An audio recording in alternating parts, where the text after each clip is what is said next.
Hey fam, what's up with it? Listen, man, I jumped out real quick. I just wanted to kind of talk about this situation.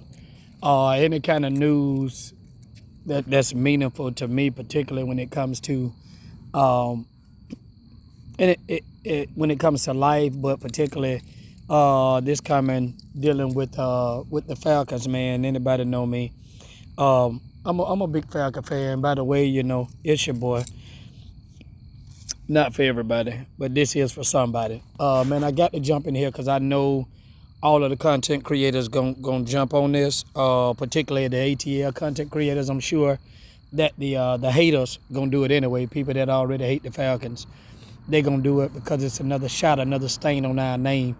I don't know what it is, y'all, but people really just haven't forgiven us from the 2016 Super Bowl, and whatever that is. But man.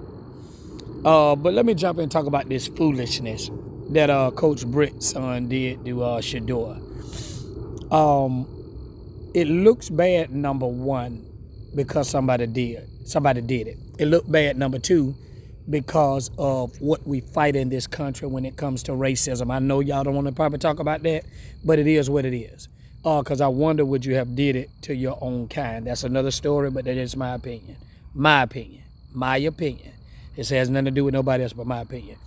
But then the third thing to me is, why would you do that and not read the room, not read what's behind it? You're 21 years old. Your dad is a man of standard, a man of character.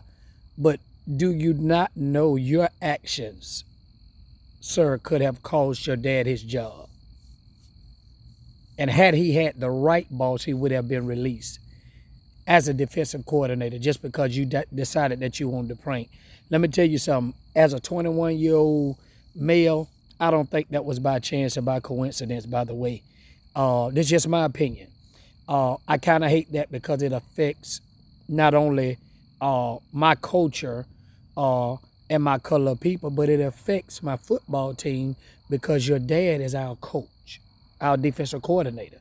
And I would just pray, Coach Britt, that you would, obviously you have a conversation with your son and get this thing squared away. But young man, let me say this to you, bro. You may never see this, but make sure you make a better decision. That one right there was a stupid one, and it definitely was one that was not cool. But nevertheless, you get a chance to live another day. You apologize and we move forward. But that right there is definitely a stain. But we'll move on and we'll move past it. That's just my piece, y'all. I'm out of here.